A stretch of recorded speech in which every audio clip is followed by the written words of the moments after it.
Good morning, good morning, good morning, good morning. Welcome to the Sawalha-Adderleys.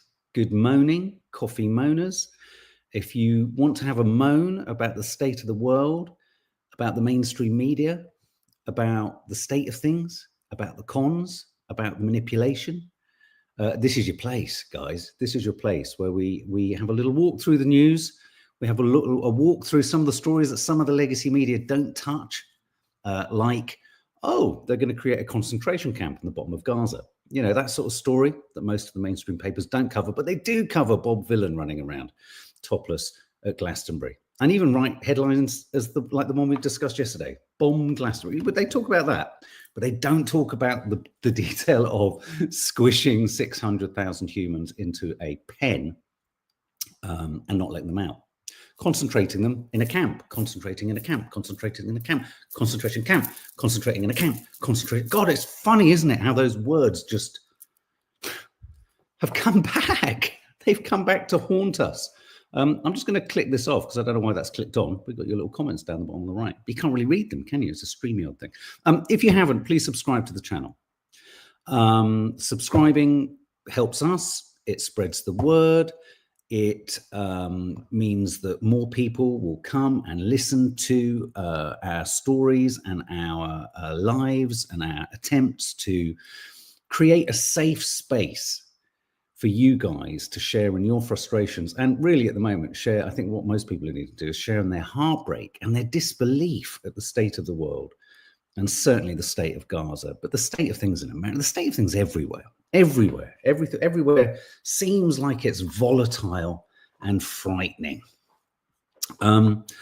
So what are we going to talk about this morning? Well, we're going to talk about the most astonishingly hideous, sinister, nasty. Oh, it's not even nasty. It's kind of, there's something vaguely comedic about it too. But anyway, we're going to show you a clip of, well, just Netanyahu really oiling up Donald Trump. I mean, listening to everyone, you know, when we had Mark Rutte, head of NATO, oh, what a cheery chap, yeah. What, I'm such a cheery chap, yeah, you know, the rest of the world, yeah, Russia's going to kill us all. Oh, yeah, daddy, you're the daddy. You know, that guy, Mark Rutte. What is he on? What is the head of NATO on? Yeah, hi, yeah, Donald, yeah, you're the daddy, yeah, no, Russia's going to kill us all, yeah, nuclear bombs everywhere, oh, but we're not going to die, ah. Sorry. I mean, so you got him, he's head of NATO. Then you got Donald Trump, doesn't really know what's going on. That Rutte guy is weird. I'll be his daddy. I'll be everyone's daddy. Goes home, makes a film, puts it on the White House Instagram account. I'm the daddy. Who's the daddy? He's the daddy. And then you've got Netanyahu, who, with every new image of Netanyahu, he looks more and more like Mr. Potato Head from Toy Story. Sorry for any fans of that character. But literally the shape of his head is a spud. And he's put me off, though I was never particularly a big fan. He's put me off baked potatoes. That's what Netanyahu's done. Anyway, so you've got Potato Head, a giant what's it sat opposite him, and you've got Potato Head massaging his ego and giving him letters, because he must have seen Keir Starmer when Keir Starmer was wearing his gimp suit, squeaking like a nutter, and he gave, do you remember, he gave Trump, he said, no, Donald, here you go, Donald, this is for the king. The king would love you to come, Donald, to the United Kingdom, Donald, thank you, Donald. Do you remember that? Well, check this out, guys. It gets a whole lot worse. You're about to watch. This is like a really bad. This is like a really bad scene from a kind of really badly animated cartoon film from 1976 of a tea party. There you go. To Mr. President, the letter I sent to the Nobel Prize Committee. It's nominating you for the Peace Prize, which is well deserved, and you should get it. Thank you very much. This I didn't know. Wow. Thank you very much. Thank you. Coming from you in particular, this is very meaningful. Thank you very much. because he's a savage, genocidal butcher. It is incredibly odd coming from him, Donald. You're not wrong. I don't think you're saying it for the right reasons, but oh, you are so right. How odd that a man who has murdered so many, has attacked so many countries, has made the Middle East the unsafest it's ever been, has oppressed and really destroyed the lives also of the hostage families too. What a remarkable thing to give someone. An application for the Nobel Peace Prize, so deserving. Thank you. Thank you for everything you're doing. Thank you. It's a great honor. Mr. President, there was a security incident in northern Gaza today, right around the time that the Prime Minister was meeting with the Secretary of State, Mr. Steve Witkoff. Does that, a number of IDF soldiers reportedly have been injured, possibly killed, does that in any way put a wrinkle in ceasefire negotiations with Hamas? I don't think so. They want it. They want to meet and they want to have that ceasefire. So I don't think so. Steve, could you respond to this? You know about it? Well, I think it's terribly unfortunate. Terribly unfortunate. We were just. Let's not listen to that. But let's just. I'm sorry. You might not be able to tolerate it, but I'm going to pop it up one more time. Just whilst I think someone's at the door. So here it is again. To Mr. President, the letter I sent to the Nobel Prize Committee. It's nominating you for the Peace Prize, which is well deserved, and you should get it. Thank you very much. This I didn't know. Wow. Thank you very much.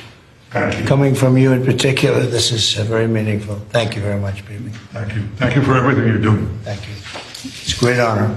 Mr. President, there was a security incident. What? What? I'm gonna.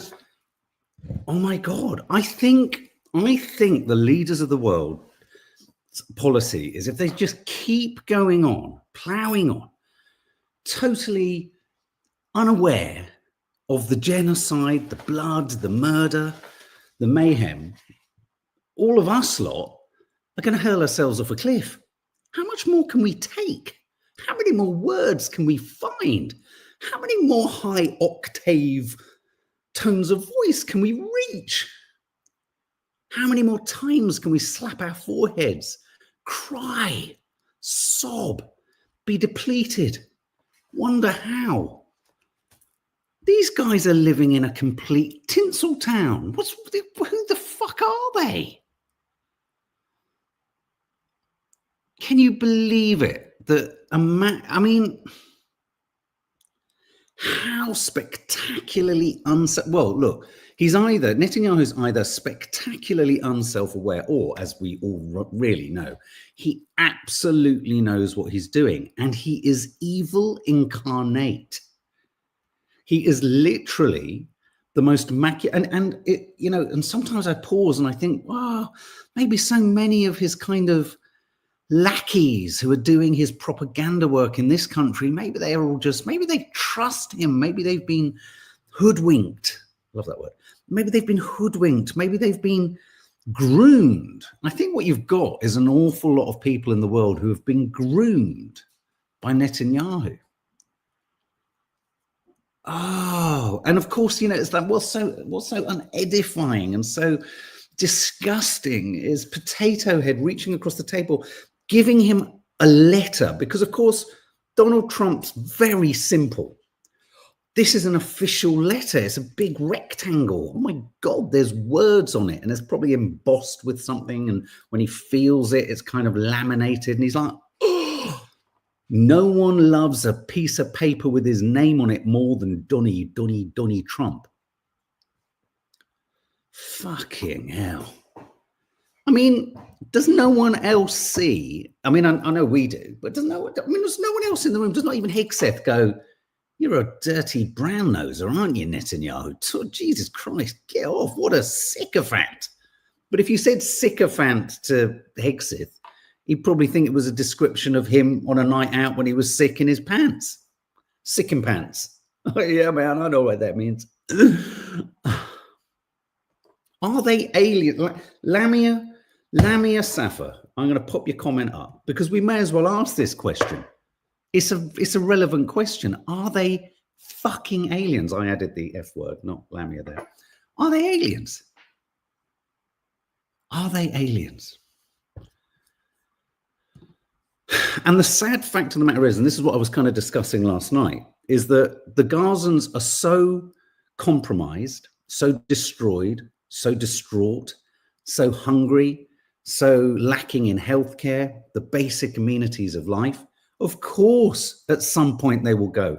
And the part of the whole sorry saga that I think is the most unforgivable is Netanyahu had the barefaced cheek when asked about the mass migration or forced expulsion of Palestinians. He said, they have freedom of choice. Oh my fucking Christ.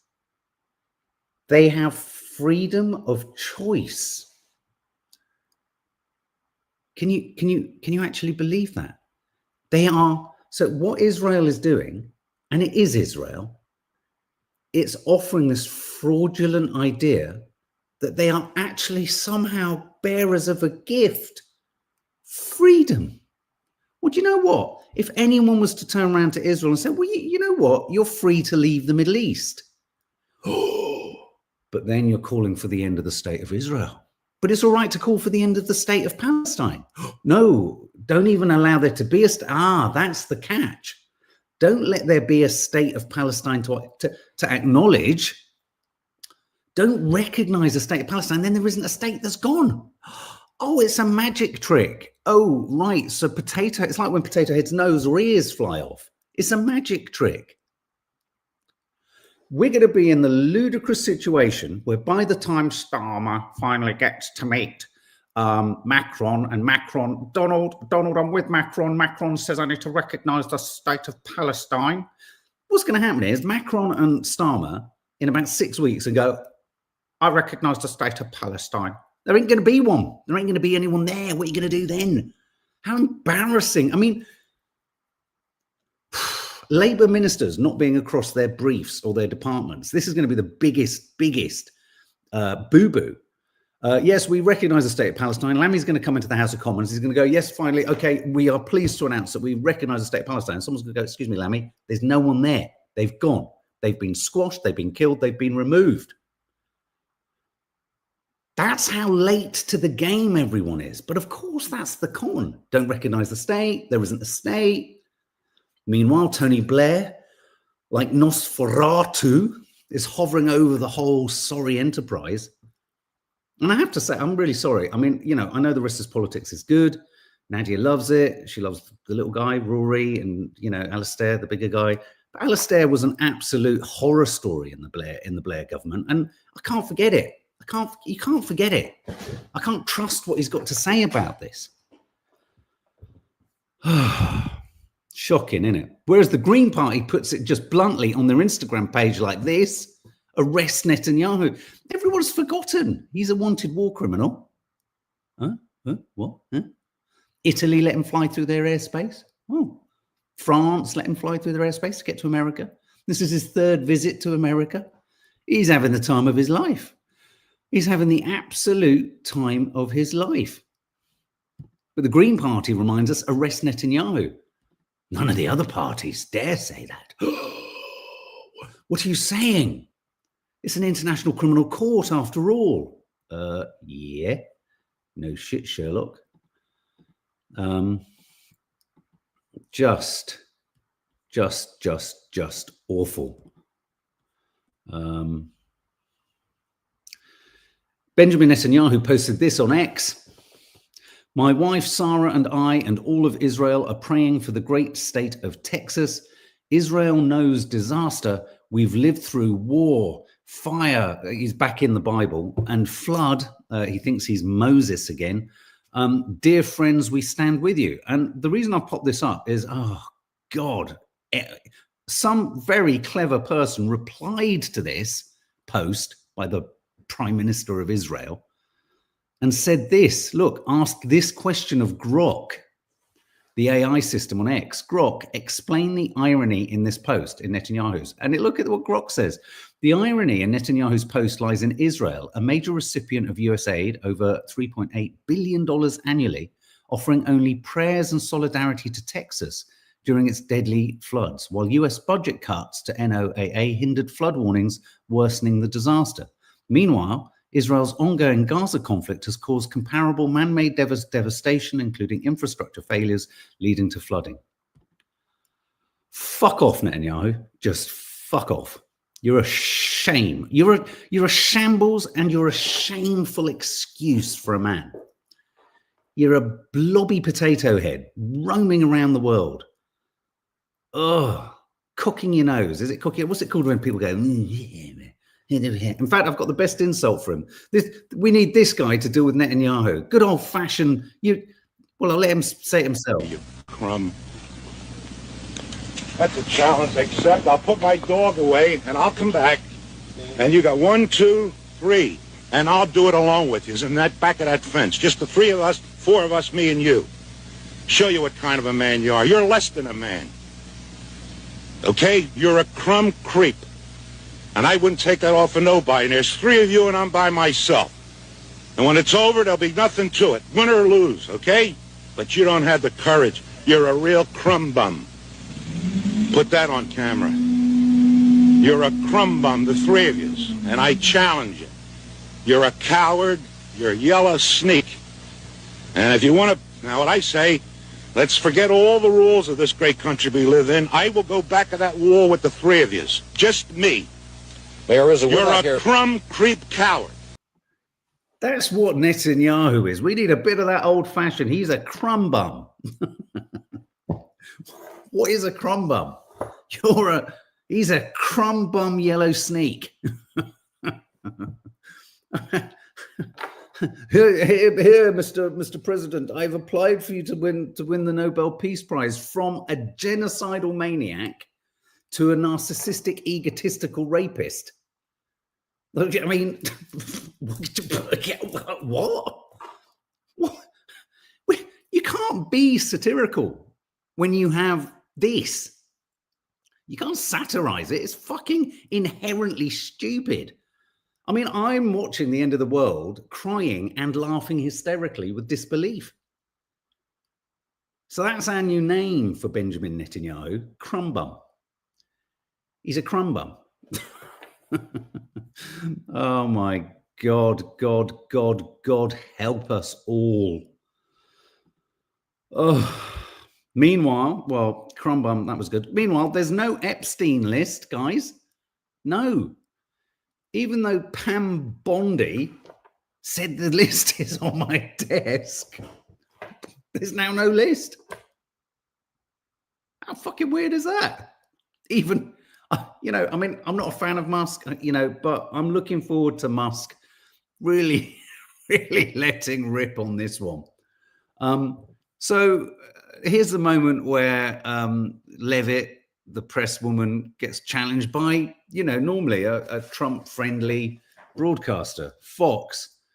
Pam's Epstein list. Poof! Yeah, it's on her desk. It's just gone. It's on my desk, she said. Pam Bondi, it's on my desk. Okay, so the FBI looks at the circumstances surrounding the death of Jeffrey Epstein. According to the report, this systematic review revealed no incriminating client list. So what happened to the Epstein client list that the Attorney General said she had on her desk? Well, I think if you go back and look at what the Attorney General said in that interview, which was on your network on Fox News. Got the quote. Go ahead. John Roberts said, DOJ may be releasing the list of Jeffrey Epstein's clients. Will that really happen? And she said, it's sitting on my desk right now to review. Yes, she was saying the entirety of all of the paperwork, all of the paper in relation to Jeffrey Epstein's crimes. That's what the Attorney General was referring to, and I'll let her speak for that. But again, when it comes to the FBI and the Department of Justice, they are more than committed to ensuring that bad people are put behind bars. What is going on? So Pam said, I've got the list. There's a list. That's, for want of a better expression, like, this is the list. So the list is on the table. But Pam said it's on the table. No. What she meant was there's lots of bits of paper on the table. She said list. No, lots of paper. I think the better defense would have been there wasn't a desk. She doesn't have any desks in her office. She couldn't have said that. She was mistaken. She thought there was a list on a desk, but she doesn't have a desk. She has a table. Michael Wolff, biographer, writer about Trump had this to say. Pictures exist, and I can describe them. There are about a dozen of them. The ones I specifically remember is two of them with topless girls of an uncertain age sitting on Trump's lap, and then Trump standing there with a stain on the front of his pants, and 3 or 4 girls kind of bent over in laughter. They're topless too, pointing at Trump's pants. I'm so sorry that you had to listen to that before breakfast or after breakfast. But do you get me? Michael Wolff is a major journalistic writer, commentator. He was allowed access to the first presidency, Trump's first presidency. Gross. But that's the extent to which there is proof out there. Polaroids, stains. It's not nice. It's horrible. Sorry. But let's just remember the list. There was no list on the desk. She meant a pile of papers. There possibly wasn't even a desk. It was just a table. We've entered the Bermuda Triangle, and it happens to be the planet. But meanwhile, dirty old man who's not on any list likes to dance. There he goes. Look, even Narnia's doing the Trump dance. Oh, lovely.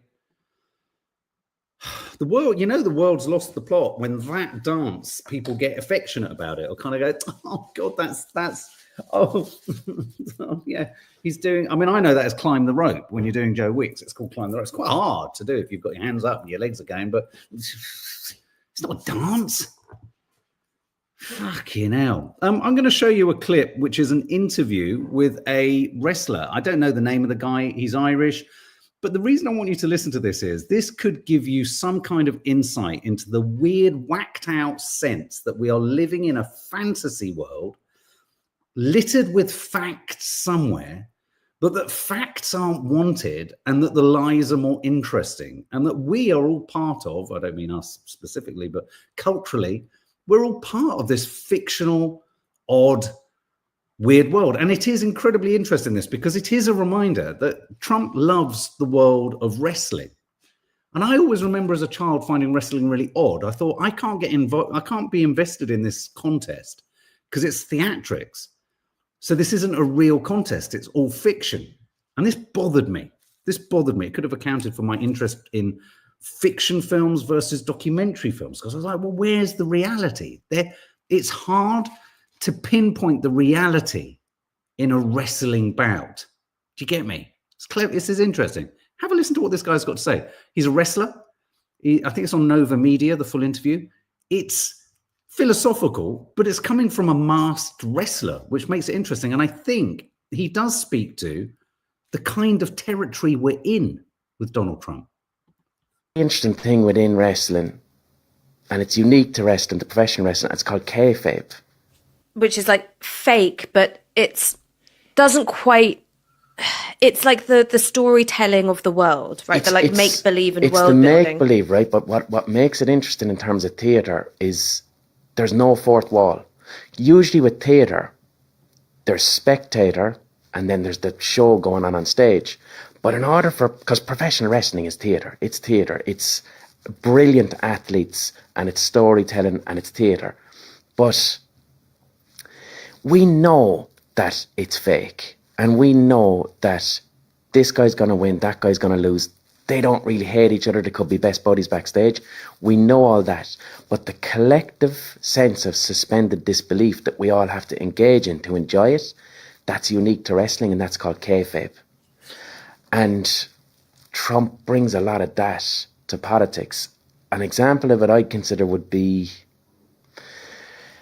like the use of humour. Like when you think of fascism, most of us, we have a clear idea of what fascism is. And what pops up is Hitler, Franco, Mussolini, right?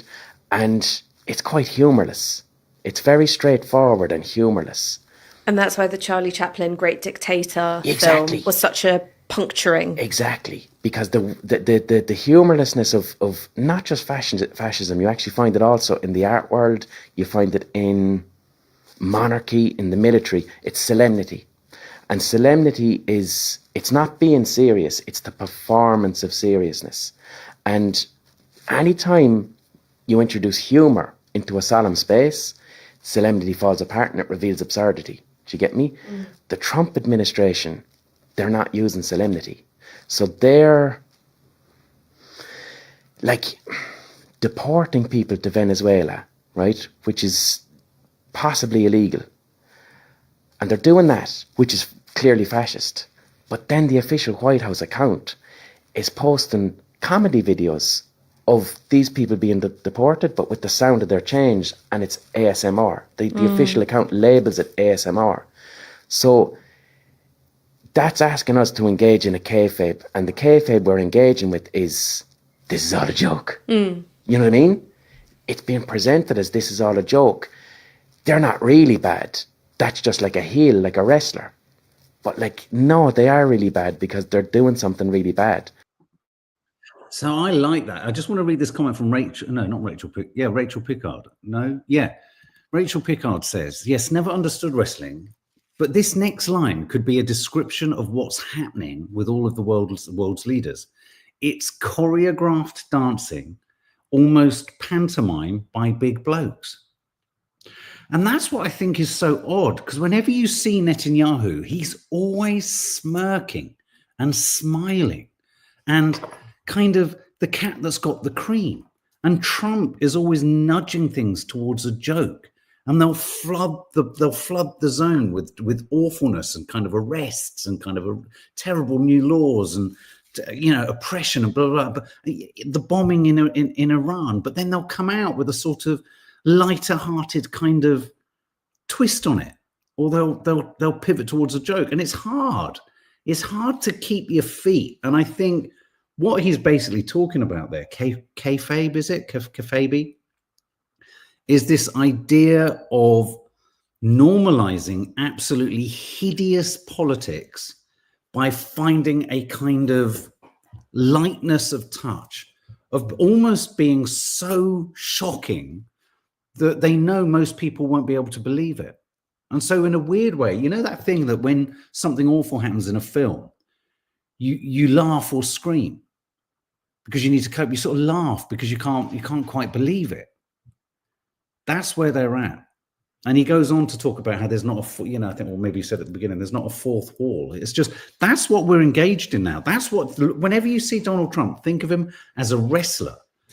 Think of him, you know, when he locks horns. I mean, the problem is that many of the leaders that he's punishing or he's locking horns with are either not willing to play or aren't engaging. And then you've got that other aspect, which is Trump manages to make himself seem lighter and more preferable to someone like Putin because Putin seems humorless. Truth is why it's so interesting that his very own social media platform is called Truth Social, because no one knows what the fucking truth is anymore. He absolutely doesn't know what the truth is. He's not a wrestler, but he goes under the name as a masked bandit. Well, he's talking about wrestling. I thought he was a wrestler. They're performing all the time for us and to us. I mean, in other odd news, get this, the Times, legacy media, right-wing paper, published an article co-written by Yoav Gallant, a wanted war criminal. Fucking hell, unspeakable. But the Times, and I'm quoting the Times, says Palestine action is malign, bad, but terror status goes too far. We now have a situation where the Times believes the government has gone too far branding Palestine Action a terrorist organization. It's like we're living in the fucking Twilight Zone. What the fuck is going on? As someone once said, me too, feeling a bit Anchorman-y here, history is written by the victor. And I'm pleased you said that. That sentence speaks to my worry that we're doing a big event fundraiser for Children Outnumbers this week. You know, we talk to lots of activists, and for me, maybe more than Nadia, sometimes humor is the only way, or even sarcasm is the only way to get through this sometimes, because in it you can reveal the inherent fucking inhumanity sometimes in a way that just means you can, oh my God, deal with it in some way. And, you know, we're in a situation now where none of it makes sense. Nothing makes sense. You know, if you've got the right-wing papers kind of now saying Palestine action, you know, you can't. Nothing sits still for long enough. It's just all totally unbelievable. In other news, anyone read Salt Path, the book, or seen the film Salt Path? Wasn't my cup of tea, if I'm honest. It's about a couple who lost their home, were down on their luck, homeless essentially. Her partner had a sort of degenerative disease. I haven't read it, but I knew of it. I knew a lot of people who were reading it. And the degenerative disease, you know, would over time destroy his quality of life. And so they went on a sort of travelogue, if you like, around the coast of Cornwall. I think it was the coast of Cornwall, it might have been the coast of the country. Living in tents, you know, him struggling with his illness, them kind of, you know, reconnecting with nature, all that kind of stuff. It was a huge hit, and it was turned into a film. And the film here stars Gillian Anderson and Jason Isaacs playing the original two people. That's the husband, obviously the woman on the left. Raina Wynn's memoir, The Salt Path. Well, a piece was published over the weekend telling us that basically it was all a lie. Basically, they'd swindled a friend out of money. There was fraud, and he's not that ill. So the whole, I mean, I'm not laughing at it.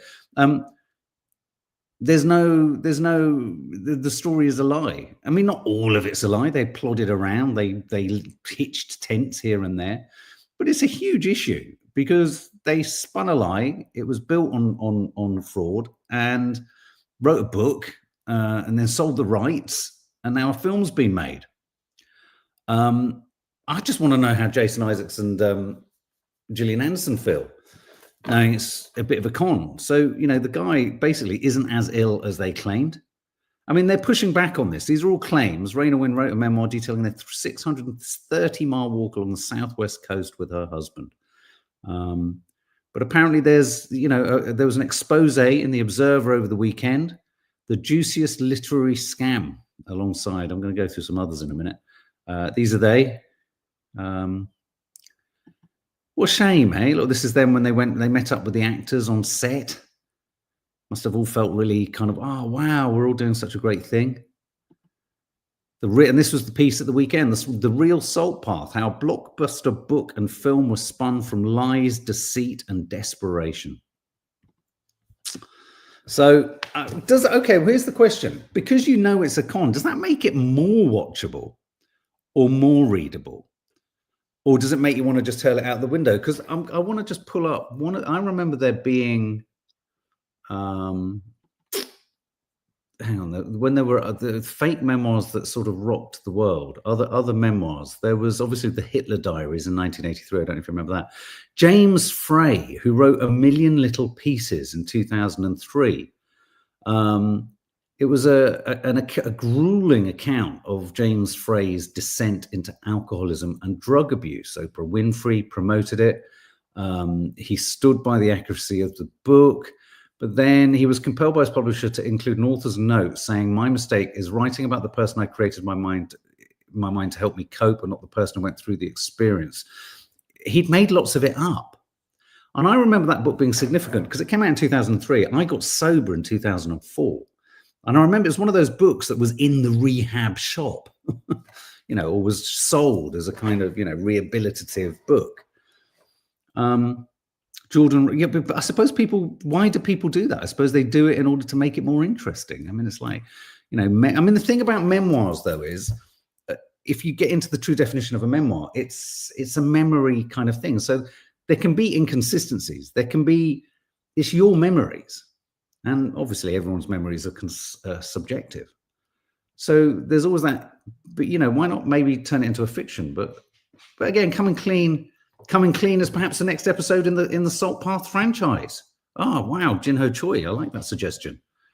Sad for the people who are really suffering from that illness, says Hilary Daly. On that note, what happened about Baby Reindeer in the court case? That's a good point. I'm sure they found that, wasn't she kind of, she was going to win something. Yeah, James Frey did dupe Oprah. She was kind of annoyed. But then I feel Oprah's duped us all. Why not just write a novel based on real events rather than try to make out this is 100% real? I think I just read that, didn't I? I think it's more the pressures of writing a story that's sellable, right? I guess. Or maybe a prequel to Salt Path. Oh, really nice. Recollection of events may differ. Anyway, the lawyers are out. The filmmakers have handed all the paperwork over to the authors. Get out of this one. Nobody can believe real events these days. That's true. God almighty. If you wrote the story of what's going on in the real world, we'd all be like, yeah, right. And finally, I was going to talk about this, but mandatory chemical castration for offenders won't work. Chemical castration drugs are used to suppress the libido. And Minister for Justice is wanting to mandatory, Shabana Mahmood, the Justice Secretary, is expected to announce the measure as part of a sentencing bill. Do you think this will work? Do you think this should happen? There's a lot of people or a lot of experts saying it won't. And I'm like, well, why not? And one of the suggestions is that if you mandatorily chemically castrate a paedophile, they won't be able to deal with their trauma, and this could lead to self-harm. My nan was of the opinion that anyone who was convicted of a sex offence should have their balls chopped off. I mean, she would say it quite bluntly like that. And it's hard when you've been brought up in that sort of environment to kind of shake it, really. And I I mean, you know, chemical castration, it involves taking pills. There's a worry that people would say they'd taken them, but they hadn't taken them. I mean, I don't think it's a kind of a complete solution. But it would take balls to do that, Pac-Man 67. It won't deter anyone, MeTube. Yeah, I don't care about them either, Sonia. That's terrible, isn't it? I know we should. I know in a civilized society, but there are certain crimes that I think that's my red line, and it's like you cross that line and it's all over. Yeah, sorry. Try it. I mean, okay, if they can't deal with their trauma, then I don't know. So can't be bothered to deal with their minds to give them some pills instead for Rita R. Yeah, I mean, I think opposition, I don't know, I'm for it. I'm for it. If we can do it, they do it in some other countries, I think Sweden or Norway. I think do it. Anyway, guys, thanks for all of your comments. Thanks for sharing your thoughts. Bridget M agrees with Nanny Thelma. I tell you what, it was a brave person who didn't agree with my nan. As a punitive measure, MeTube, fine, but it won't deter. Do subscribe to the channel. Do share the contents, whether it be the photos, the uploads, or moments from this with people, just to make them realize that there are different opinions to the Telegraph or the Times or the Mail and all that kind of stuff. And yeah, Salt Path. I don't know. So I can't work out if it makes it more readable or more watchable or less. I don't know. Anyway, have a lovely day, guys. Something will be landing later on the channel. Look after you.